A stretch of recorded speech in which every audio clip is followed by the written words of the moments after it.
امی، یہ کیا تماشا ہے؟ میری ساری کتابیں، میری نوٹس سب کہاں گئے؟ عائزہ نے کمرے میں داخل ہوتے ہی بدحواسی میں بیگم حاجہ سے پوچھا، جو آرام سے صوفے پر بیٹھی تسبیح پڑھ رہی تھی۔ بیگم حاجہ نے اطمینان سے سر اٹھایا اور عائزہ کے سر پہ پھیلی پریشانی کو دیکھتے ہوئے بولی، اتنا شور کیوں مچا رہی ہو بہو؟ ذرا سانس تو لو۔ وہ ردی والا آیا تھا، میں نے اسے دے دی وہ پرانی کاپی اور کتابیں۔ اب شادی ہو گئی ہے تمہاری، اب ان کا کیا کام؟ عائزہ کے پیروں تلے سے زمین نکل گئی۔ ردی والا؟ امی، وہ ردی نہیں تھی، میری 5 سال کی محنت تھی، میری ریسرچ پیپر سے وہ۔ آپ مجھ سے تو پوچھ لیتی۔ عائزہ کی آواز کم اور غصے سے لرز رہی تھی۔ اب وہ بیگم حاجہ کو اپنی بات سمجھا ہی رہی تھی کہ نمرہ کچن سے نکلی، ہاتھ میں چائے کا کپ تھامے ہوئے۔ اس کے چہرے پر ایک زہریلی مسکراہٹ تھی۔ اوہ بھابھی، آپ تو ایسے رو رہی ہیں جیسے کوئی خزانہ لٹ گیا ہو۔ ارے بھائی، اب آپ اس گھر کی بہو ہیں، کوئی اسکول کی بچی تھوڑی ہے۔ اب آپ کا کام کچن سنبھالنا ہے۔ یہ کتابیں پڑھ کر اب آپ نے کون سا ملک کا وزیر اعظم بننا ہے؟ عائشہ نے مڑ کر نمرہ کو دیکھا۔ نمرہ، تمہیں اندازہ بھی ہے وہ کتابیں میرے لیے کیا تھیں؟ میرا کریئر، میرا مستقبل اب ارغمان بھائی ہے۔ نمرہ نے بات کاٹتے ہوئے بڑی تیکھے لہجے میں کہا، اور بھائی کو گھر میں ایک سگر بیوی چاہیے، کوئی ایسی عورت نہیں جو سارا دن کتابوں میں منہ گھسیڑی رہے۔ امی نے بالکل ٹھیک کیا، ویسے بھی کمرے میں کتنا کباڑ جمع کر رکھا تھا آپ نے۔ عائزہ کی آنکھوں میں آنسو بھر آئے۔ وہ ابھی کچھ کہنے ہی والی تھی کہ باہر سے گاڑی کے ہارن کی آواز آئی۔ ارغمان دفتر سے واپس آ گیا تھا۔ نمرہ نے فوراً اپنی تیور بدلی اور بیگم حاجہ کے پاس جا کر بیٹھ گئی۔ ارغمان جیسے ہی کمرے میں داخل ہوا، اسے گھر کا ماحول کچھ بدلا بدلا سا لگا۔ عائزہ ایک کونے میں کھڑی تھی، اس کا چہرہ سرخ تھا اور آنکھیں گیلی تھی۔ کیا ہوا؟ سب خیریت تو ہے؟ ارغمان نے اپنا بیگ صوفے پر رکھتے ہوئے پوچھا۔ بیگم حاجہ نے فوراً ایک لمبی آہ بھری۔ کچھ نہیں بیٹا، بس تمہاری بیوی کو تھوڑی صفائی ستھرائی بری لگ گئی۔ میں نے کمرے سے کچھ پرانے کاغذ پتھر ہٹوا دیے تو بس پہاڑ سر پہ اٹھا لیا انہوں نے۔ ارغمان نے عائزہ کی طرف دیکھا۔ عائزہ، یہ کیا بات ہوئی ہے؟ امی اگر کچھ کہہ رہی ہے یا کر رہی ہے تو وہ گھر کی بہتری کے لیے ہی ہوگا، تم کیوں اتنی سی بات پہ پریشان ہو رہی ہو؟ عائزہ ارغمان کے قریب آئی اور اس کا ہاتھ پکڑ کر التجائیہ لہجے میں بولی، ارغمان، وہ صرف کاغذ نہیں تھے، ان میں میری وہ تمام نوٹس تھے جو میں نے اپنی جاب کے لیے تیار کیے تھے۔ میرا آفر لیٹر بھی شاید اسی میں تھا۔ امی نے وہ سب رتی میں دے دیا۔ ارغمان نے تھوڑی دیر خاموشی سے عائزہ کو دیکھا، پھر ایک لمبی سانس لے کر بولا، عائزہ دیکھو، میں نے تم سے پہلے بھی کہا تھا کہ میرے گھر والے ذرا پرانی سوچ کے ہیں۔ امی چاہتی ہیں کہ تم اب گھر پہ توجہ دو، ویسے بھی تمہیں جاب کرنے کی کیا ضرورت ہے؟ میں کما تو رہا ہوں، کہ تمہیں کوئی کمی ہے یہاں؟ بات کمی کی نہیں ہے ارغمان، بات میری پہچان کی ہے، میری تعلیم کی ہے۔ عائزہ نے دکھ سے کہا، تعلیم کا مقصد صرف نوکری نہیں ہوتا بہو۔ بیگم حاجہ اونچی آواز میں بولنے لگی تھی، تعلیم اس لیے دی جاتی ہے تاکہ تم گھر کو اچھے سے چلا سکو، بچوں کو اچھی تربیت کر سکو۔ اب کیا تم باہر جا کر مردوں کے ساتھ کندھے سے کندھا ملا کر کام کرو گی؟ ہمارے خاندان میں آج تک کسی بہو نے نوکری نہیں کی۔ لیکن امی، میرے ابو نے مجھے اس لیے پڑھایا تھا کہ میں اپنے پیروں پہ کھڑی ہو سکوں۔ عائشہ نے دھیمی آواز میں جواب دیا، تو کیا ارغمان نے تمہیں پیروں سے معذور کر رکھا ہے؟ نمرہ نے طنز کا تیر چلایا، بھائی اتنا کماتے ہیں کہ آپ 7 نسلیں بیٹھ کر کھا سکتی ہیں۔ اب یہ باہر جانے والے شوق ذرا ختم کریں اور گھر کی ذمہ داریوں کو سمجھیں۔ ارغمان نے عائزہ کے کندھوں پہ ہاتھ رکھا، چلو اب چھوڑو اس بات کو، جو ہو گیا سو ہو گیا۔ ویسے بھی وہ ردی والا تو اب دور نکل گیا ہوگا۔ کل میں تمہیں نئی کتابیں دلا دوں گا جو تمہیں پڑھنی ہو۔ اب مسکراؤ اور جا کر میرے لیے کھانا لگاؤ، مجھے بہت بھوک لگی ہے۔ عائشہ نے ارغمان کی طرف دیکھا، اسے محسوس ہوا کہ ارغمان اس کے دکھ کو سمجھ ہی نہیں پا رہا۔ اس کے لیے وہ صرف چند کاغذ تھی، جبکہ عائشہ کے لیے وہ اس کی روح کا حصہ تھی۔ وہ خاموشی سے کچن کی طرف چل پڑی۔ کچن میں جاتے ہی اسے نمرہ کی آواز سنائی دی، جو دبی دبی ہنسی کے ساتھ اپنی ماں سے کہہ رہی تھی، امی، اچھا ہی کیا آپ نے، اب دیکھیے گا کیسے ٹھکانے آتی یہ گولڈ میڈلسٹ۔ عائشہ نے مٹھیاں بھیج لیں۔ اس نے سوچا تھا کہ شادی کے بعد ارغمان اس کا ساتھ دے گا، اس سے اپنے خواب پورے کرنے میں مدد کرے گا، لیکن یہاں تو قدم قدم پر اس کی راہ میں دیواریں کھڑی کی جا رہی تھی۔ اس نے سالن گرم کرتے ہوئے اپنے آنسو صاف کیے، کھانے کی میز پر بھی خاموشی کا راج تھا۔ ارغمان اپنے فون میں مصروف تھا، جبکہ بیگم حاجہ اور نمرا آپس میں سرگوشیاں کر رہی تھیں۔ عائشہ نے بامشکل چند لقمے لیے۔ اس کا دل بری طرح ٹوٹ چکا تھا۔ رات کو جب وہ کمرے میں پہنچی تو ارغمان بیڈ پہ لیٹا لیپ ٹاپ پر کچھ کام کر رہا تھا۔ عائشہ اس کے پاس جا کر بیٹھ گئی۔ ارغمان، کیا ہم اس بارے میں سکون سے بات کر سکتے ہیں؟ عائشہ نے ہمت جمع کر کے پوچھا۔ ارغمان نے لیپ ٹاپ سے نظریں ہٹائے بغیر کہا، عائشہ پلیز، میں پہلے ہی بہت تھکا ہوا ہوں، وہی بات دوبارہ مت شروع کرنا۔ میں نے کہہ دیا نا کہ تمہیں جاب کی ضرورت نہیں ہے، لیکن میں جاب کرنا چاہتی ہوں۔ میں نے اتنی محنت اس لیے نہیں کی تھی کہ میں صرف روٹیاں پکاؤں۔ عائشہ کی آواز میں اب ایک عزم تھا۔ ارغمان نے لیپ ٹاپ بند کیا اور سیدھا ہو کر بیٹھ گیا۔ اس کی آنکھوں میں اب غصہ تھا۔ دیکھو عائشہ، میں اس گھر کا سکون برباد نہیں کرنا چاہتا۔ امی نہیں مانیں گی اور میں ان کے خلاف نہیں جا سکتا۔ تم اس گھر میں رہنا ہے تو یہاں کے اصولوں کے مطابق رہنا ہوگا۔ کیا تم چاہتی ہو کہ روز گھر میں لڑائی جھگڑا ہو؟ عائشہ خاموش ہو گئی۔ اسے احساس ہوا کہ اس گھر میں اس کی ڈگریوں کی کوئی اہمیت نہیں ہے۔ اسے یہاں صرف ایک بہو بن کے رہنا ہوگا، جس کی اپنی کوئی سوچ، کوئی پسند یا کوئی خواب نہ ہو۔ وہ رات بھر جاگتی رہی، کھڑکی سے باہر چاند کو دیکھتے ہوئے اس نے خود سے ایک وعدہ کیا، اگر یہ لوگ مجھے اڑنے نہیں دیں گے تو میں اپنی راہ خود بناؤں گی، میں اپنی پہچان مٹنے نہیں دوں گی۔ اگلے دن صبح جب عائشہ کچن میں ناشتہ بنا رہی تھی تو بیگم حاجہ وہاں آئی۔ بہو، آج دوپہر کو ارغمان کے تایا ابو جی آ رہے ہیں اپنی فیملی کے ساتھ، ذرا اچھا سا انتظام کرنا۔ اور ہاں، وہ جو تم کل آفر لیٹر کی بات کر رہی تھی نا، وہ میں نے نہیں پھینکا تھا، وہ میرے پاس ہی ہے۔ عائشہ کے چہرے پر ایک دم چمک آ گئی۔ سچ امی؟ کہاں ہے وہ؟ بیگم حاجہ نے اپنے پلو سے ایک موڑا توڑا کاغذ نکالا اور عائشہ کے سامنے اس کے ٹکڑے کر دیے۔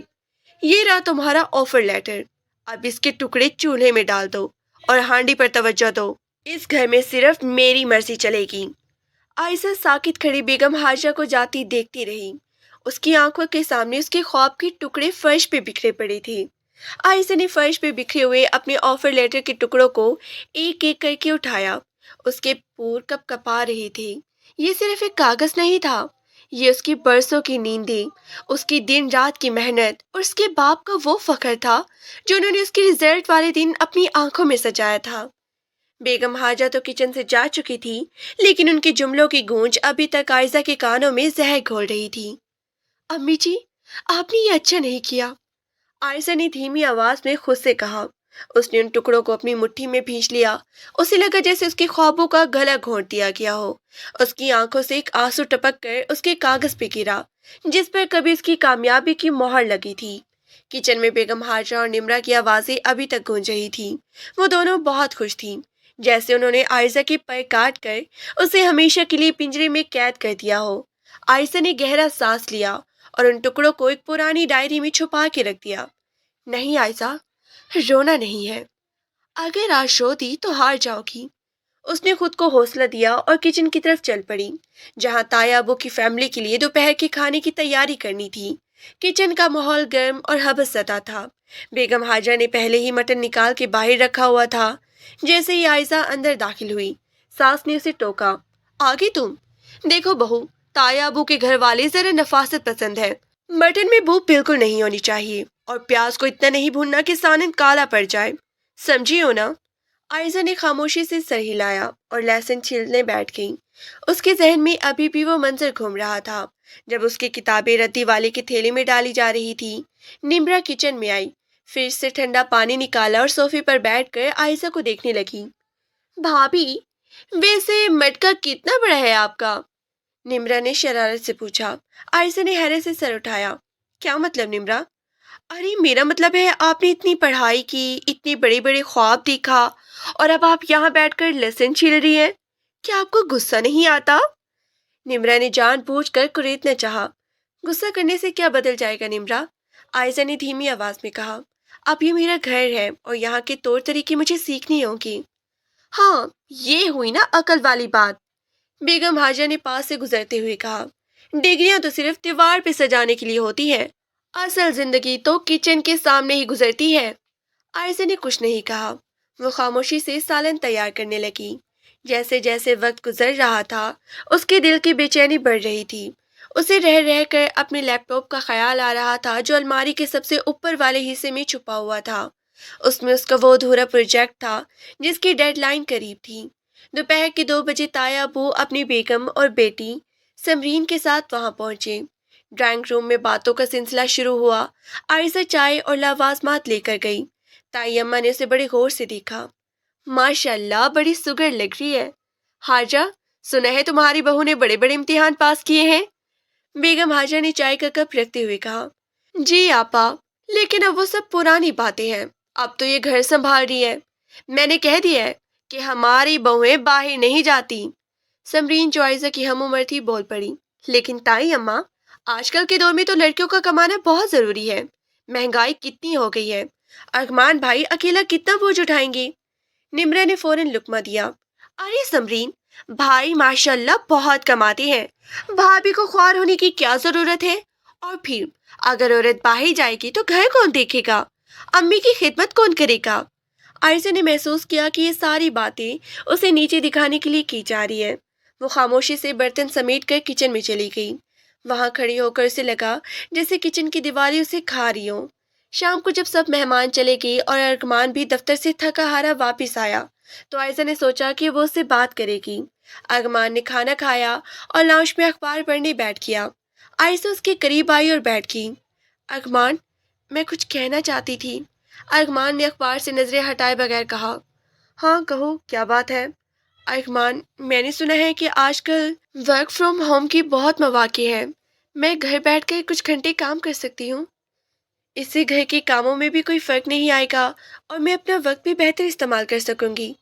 ارحمان نے اخبار تہہ کیا اور عائشہ کی طرف سنجیدگی سے دیکھا۔ عائشہ، کیا تمہیں یہاں کسی چیز کی کمی ہے؟ میں تمہیں پیسے نہیں دیتا۔ نہیں ارحمان، ایسی بات نہیں ہے، میں بس اپنی تعلیم کو ضائع نہیں کرنا چاہتی۔ دیکھو عائشہ، امی پہلے ہی تمہاری پڑھائی کو لے کر تھوڑی پریشان رہتی ہے۔ اگر انہیں پتہ چلا کہ تم چھپ کر یا بتا کر نوکری کر رہی ہو تو گھر میں روز تماشا ہوگا۔ کیا تم چاہتی ہو کہ میں دفتر سے آ کر سکون کی بجائے تم لوگوں کی لڑائیاں سنوں؟ لیکن ارحمان، اگر میں سب کام ختم کر کے رات کو 2 گھنٹے کام کر لوں تو؟ نہیں، ارحمان کا لہجہ دو ٹوک تھا۔ میری بیوی کو نوکری کرنے کی کوئی ضرورت نہیں ہے، اب اس موضوع پر دوبارہ بات مت کرنا۔ ارحمان اٹھ کر سونے چلا گیا۔ عائشہ وہیں بیٹھی رہ گئی۔ اس کی آنکھوں میں نمی تیرنے لگی۔ اسے لگا کہ اس کا اپنا شوہر بھی اسے سمجھنے کو تیار نہیں ہے۔ رات کے 12 بجے جب پورا گھر سو رہا تھا، عائشہ نے ہمت جمع کی۔ اس نے دبے پاؤں الماری سے اپنا پرانا لیپ ٹاپ نکالا۔ اس نے سوچا کہ اگر ارحمان اسے اجازت نہیں دے رہا تو وہ اپنی صلاحیتوں کو یوں ضائع نہیں ہونے دے گی۔ وہ لیپ ٹاپ کو لے کر باتھ روم میں چلی گئی اور دروازہ اندر سے بند کر لیا۔ وہاں کی مدھم روشنی میں اس نے لیپ ٹاپ آن کیا، انٹرنیٹ کنیکٹ کیا اور زپ کی بھیجی ہوئی فائل ای میل کھولی۔ کام ایک ریسرچ رپورٹ تیار کرنا تھا جس کے لیے کافی وقت درکار تھا۔ وہ باتھ روم کے فرش پر بیٹھ کر ٹائپنگ کرنے لگی۔ ہر تھوڑی دیر بعد وہ دروازے کی طرف دیکھتی کہ کہیں کوئی اٹھ نہ جائے۔ اس کا دل زور زور سے دھڑک رہا تھا۔ یہ اس کا پہلا خفیہ قدم تھا۔ 2 گھنٹے گزر گئے۔ اس کی کمر میں درد ہونے لگا تھا، لیکن اسے ایک عجیب سی تسکین مل رہی تھی۔ اسے لگ رہا تھا کہ وہ دوبارہ وہی عائشہ بن رہی ہے جو کسی سے ڈرتی نہیں تھی۔ اچانک اسے کمرے میں آہٹ سنائی دی۔ اس نے فوراً لیپ ٹاپ بند کیا، لائٹ بند کی اور باہر نکل آئی۔ وہ دبے پاؤں بیڈ پر لیٹ گئی۔ ارحمان گہری نیند میں تھا۔ اگلے دن صبح عائشہ کی آنکھ دیر سے کھلی۔ 7 بج چکے تھے۔ بیگم حاجہ کچن میں برتنوں کا شور مچا رہی تھی۔ عائشہ بدحواسی میں کچن پہنچی۔ معذرت امی جی، بس آنکھ ذرا دیر سے کھلی۔ بیگم حاجہ نے مڑ کے دیکھا۔ ان کے چہرے پہ غصہ تھا۔ ہاں بھائی، پڑھی لکھی بہو ہے، اسے آرام کی ضرورت ہوگی، ہمیں کیا، ہم تو ساری زندگی فجر کے وقت ہی اٹھتے رہے ہیں۔ جاؤ اب جلدی سے چائے بناؤ، ارحمان کو دیر ہو رہی ہے۔ نمرا بھی وہیں کھڑی تھی۔ وہ عائشہ کے چہرے کو غور سے دیکھ رہی تھی۔ بھابھی، آپ کی آنکھیں اتنی لال کیوں ہیں؟ کہیں رات بھر جاگتی تو نہیں رہی؟ عائشہ کا دل دھک سے رہ گیا۔ نہیں، بس وہ نیند پوری نہیں ہوئی۔ نیند پوری نہیں ہوئی یا پھر کچھ اور؟ نمرا نے مشکوک لہجے میں کہا اور کچن میں باہر نکل گئی۔ عائشہ کو احساس ہوا کہ نمرا کی نظریں اب اس پر ہوں گی۔ اسے بہت ہی محتاط رہنا ہوگا۔ اگلے چند دن عائشہ کا یہی معمول رہا۔ دن بھر گھر کی مشقت، ساس کے تانے اور نمرا کی جاسوسی، اور رات کو باتھ روم یا لائبریری کے کسی کونے میں چھپ کر کام کرنا۔ اس نے اپنا پہلا پروجیکٹ مکمل کر کے زہیب کو بھیج دیا۔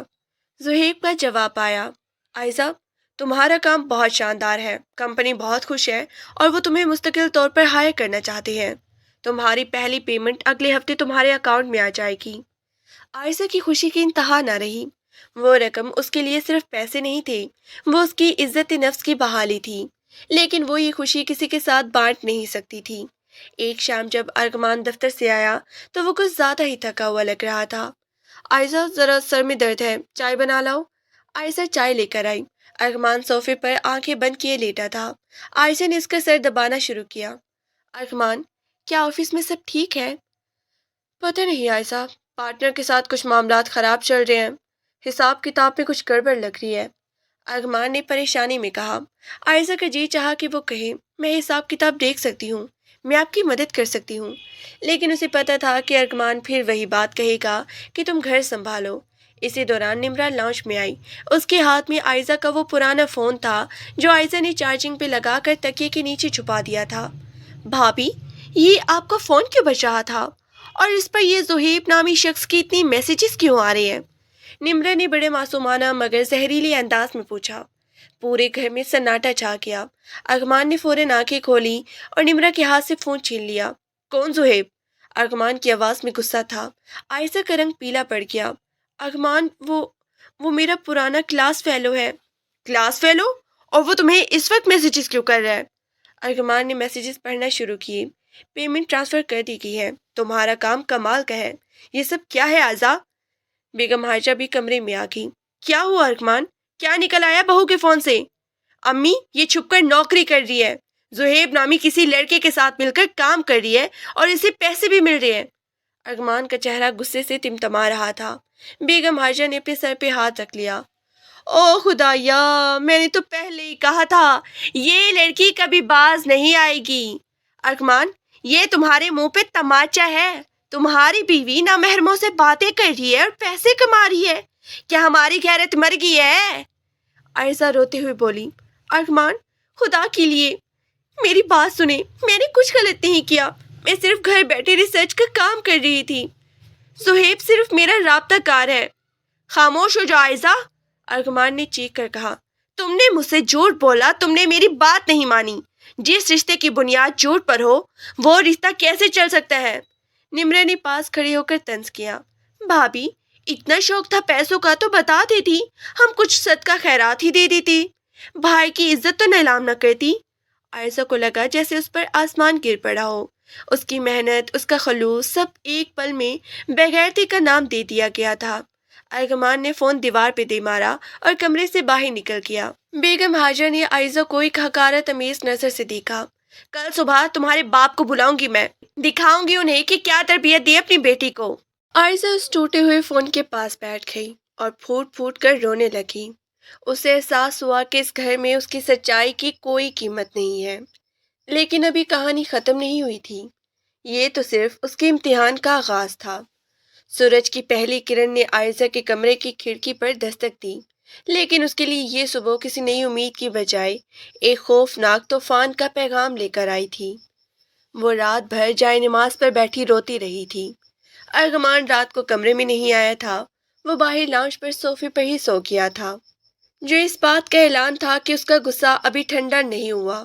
صبح کے 7 بجے تھی جب بیگم حاجہ نے عائشہ کے کمرے کا دروازہ زور سے کھٹکھٹایا۔ باہر آؤ بہو، تمہارے ابا آگے ہیں، ذرا دیکھو تو صحیح انہوں نے کیسی تربیت دی اپنی بیٹی کو، جو شوہر سے جھوٹ بول کر غیر مردوں سے رابطے رکھتی ہے۔ عائشہ کے ہاتھ پیر ٹھنڈے ہو گئے۔ اس نے جلدی سے اپنا دوپٹہ درست کیا اور لرزتے قدموں سے باہر آئی۔ ڈرائنگ روم میں اس کے والد ناصر صاحب پریشانی کے عالم میں بیٹھے تھے۔ ان کا چہرہ اتنی صبح اچانک بلائے جانے کی وجہ سے فک ہو رہا تھا۔ ان کے سامنے ارغمان سر جھکائے بیٹھا تھا، جبکہ بیگم حاجہ اور نمرا کسی جج کی طرح صوفے پر برجمان تھی۔ السلام علیکم ابا جانی، عائشہ نے دھیمی آواز میں کہا اور ان کے قریب جا کر بیٹھ گئی۔ ناصر صاحب نے دکھ بھری نظروں سے اپنی بیٹی کو دیکھا۔ عائشہ بیٹا، یہ میں کیا سن رہا ہوں؟ ارغمان کی والدہ کہہ رہی ہیں کہ تم نے ان سے اور ارغمان سے کوئی بہت بڑی بات چھپائی ہے۔ تم تو میری سب سے سمجھدار بیٹی تھی، تم سے ایسی غلطی کیسی ہوگی؟ عائشہ کچھ کہنے ہی والی تھی کہ بیگم حاجہ نے بات کاٹی تھی۔ ناصر صاحب، غلطی چھوٹی ہوتی ہے، یہ تو گناہ ہے۔ آپ کی بیٹی نے ارغمان کی مرضی کے خلاف اس کے منع کرنے کے باوجود چھپ کر نوکری شروع کی اور ایک غیر مرد زہیب سے رابطے کیے۔ ہمیں تو شک ہے یہ صرف نوکری نہیں تھی، پتہ نہیں کیا کیا باتیں ہوتی رہی ہوں گی ان کی فون پر۔ امی جی، خدا کا خوف کریں، عائشہ تڑپ کے بولی۔ زہیب میرا صرف کلاس فیلو ہے اور وہ کمپنی کا کوآرڈینیٹر ہے۔ ہماری بات صرف کام کے سلسلے میں ہوتی تھی۔ ابا جانی، میں نے صرف اپنی تعلیم کو استعمال کرنا چاہا تھا، میں نے کوئی غلط کام نہیں کیا۔ ارغمان نے پہلی بار سر اٹھایا، اس کی آنکھوں میں سرخ ڈورے تھے جیسے وہ رات بھر سویا نہ ہو۔ عائشہ، بات کام کی نہیں، بات اعتماد کی ہے۔ میں نے تم سے صاف کہا تھا کہ مجھے تمہاری نوکری پسند نہیں، تم نے میری بات کو ٹھوکر ماری اور مجھے دھوکے میں رکھا۔ کیا تم نے سوچا کہ جب مجھے پتہ چلے گا تو مجھ پر کیا گزرے گی؟ ناصر صاحب نے شرمندگی سے سر جھکا لیا۔ ارغمان بیٹا، میں عائشہ کی طرف سے معذرت چاہتا ہوں۔ یہ بچی بچپن سے ہی پڑھائی کی شوقین تھی، شاید اسی شوق میں سے یہ نادانی ہوگی۔ عائشہ، تم ارغمان سے معافی مانگو اور وعدہ کرو کہ آئندہ کبھی ایسا نہیں ہوگا۔ عائشہ نے اپنے والد کی جھکی ہوئی گردن دیکھی تو اس کا کلیجہ منہ کو آ گیا۔ وہ باپ جس نے اسے فخر سے یونیورسٹی بھیجا تھا، آج اسے اپنی بیٹی کی وجہ سے نظر جھکانی پڑ رہی تھی۔ معاف کر دے ارغمان، میں صرف یہ چاہتی تھی کہ آپ کا ہاتھ بٹا سکوں، لیکن میں غلط تھی کہ میں نے آپ کو بتایا نہیں، عائشہ نے روتے ہوئے کہا۔ ارغمان خاموش رہا، لیکن بیگم حاجہ کا پارا ابھی بھی ہائی تھا۔ صرف معافی سے کام نہیں چلے گا ناصر صاحب، ہم نے اس بہو کو بڑے مان سے گھر لائے تھے، لیکن اس نے ہماری ناک کٹوا دی۔ نمرا نے اسے رنگے ہاتھوں پکڑا ہے، ورنہ یہ تو ہمیں پتہ نہیں کب تک بے وقوف بناتی رہتی۔ نمرا نے موقع پاتے ہی زہر اگلا۔ ہاں ابا، بھابھی تو راتوں کو باتھ روم میں چھپ کے کام کرتی تھی، میں تو ڈر گئی تھی، پتہ نہیں کس سے باتیں کر رہی ہے اتنی رات کو۔ ناصر صاحب نے عائشہ کا ہاتھ تھاما۔ بیٹا، گھر بسانے کے لیے کچھ چیزیں قربان کرنی پڑتی ہیں، تم اپنی یہ ساری ضدیں ختم کرو، ارغمان جو کہتا ہے وہی تمہارے لیے بہتر ہے۔ عائشہ نے دیکھا کہ اس کے باپ کے پاس بھی اس کی قابلیت کا کوئی دفاع نہیں تھا۔ اس معاشرے میں ایک عورت کی ڈگری صرف اس وقت قابل فخر ہوتی ہے جب تک وہ شادی کے اشتہار میں لکھی جائے، شادی کے بعد وہی ڈگری ایک بوجھ بن جاتی ہے۔ ناصر صاحب کے جانے کے بعد ڈرائنگ روم میں چھائی خاموشی کسی طوفان کا پتہ دے رہی تھی۔ عائشہ وہیں صوفے کے کونے پہ دبکی بیٹھی تھی، اس کی نظریں فرش پہ جمی تھی جہاں ارغمان کے غصے کی بھینے چڑھے فون کے ٹکڑے ابھی تک بکھرے پڑے تھے۔ وہ ٹکڑے اسے بار بار یاد دلا رہی تھی کہ اس کے اعتماد کا آئینہ بھی اسی طرح کرچی کرچی ہو چکا ہے۔ ارغمان نے گہری سانس لی اور صوفے سے اٹھ کھڑا ہوا۔ اس نے عائشہ کی طرف دیکھنا بھی گوارا نہیں کیا اور سیدھا اپنے کمرے کی طرف بڑھ گیا۔ بیگم حاجہ نے اپنی تسبیح سنبھالی اور جتانے والے انداز میں بولی، دیکھ لیا بہو، باپ کے سامنے کیسی گردن جھکی ہے تمہاری۔ اب اگر ذرا بھی غیرت باقی ہے تو توبہ کرو ان فضول کاموں سے اور اپنے گھر پہ توجہ دو۔ ارغمان کا دل دکھایا ہے تم نے، اب اسے منانا تمہارا کام ہے۔ عائشہ نے کوئی جواب نہیں دیا، اس کا دل اندر سے کٹ رہا تھا۔ وہ خاموشی سے اٹھی اور ان بکھرے ہوئے ٹکڑوں کو سمیٹنے لگی۔ نمرا جو ابھی تک وہیں کھڑے تماشا دیکھ رہی تھی، آگے بڑھی اور اپنا پاؤں ایک بڑے ٹکڑے پہ رکھ دیا۔ بھابھی، رہنے دیں، اب یہ جڑنے والا نہیں ہے، ویسے ماننا پڑے گا، آپ کے ابا نے کتنے آرام سے اب کی ساری غلطی مان لی۔ شاید انہیں بھی پتہ ہے کہ ان کی بیٹی حد سے زیادہ تیز بننے کی کوشش کر رہی تھی۔ نمرا نے فاتحانہ مسکراہٹ کے ساتھ کہا۔ عائشہ نے سر اٹھا کر نمرا کو دیکھا، اس کی آنکھوں میں آنسو نہیں تھے بلکہ ایک عجیب سی ٹھنڈک تھی۔ نمرا، میری ابا نے میری غلطی نہیں مانی، انہوں نے صرف اس رشتے کا بھرم رکھا ہے جسے تم لوگ تماشا بنا رہے ہو، اور یاد رکھنا، جو علم انسان کے اندر ہوتا ہے اسے کوئی توڑ نہیں سکتا۔ عائشہ وہاں سے اٹھ کر کچن میں چلی گئی، اسے پتہ تھا کہ اب اس کے لیے ہر دن ایک نیا امتحان ہوگا۔ ارغمان کا رویہ اب بالکل بدل چکا تھا، وہ گھر آتا تو عائشہ سے بات نہ کرتا، کھانا کھاتا تو خاموشی سے، اور رات کو کمرے میں آنے کی بجائے لاش میں ہی سو جاتا۔ اگلے 2 دن عائشہ نے کسی سائے کی طرح گزارے۔ وہ صبح سب سے پہلے اٹھتی، ناشتہ بناتی، بیگم حاجہ کے جوڑ دباتی،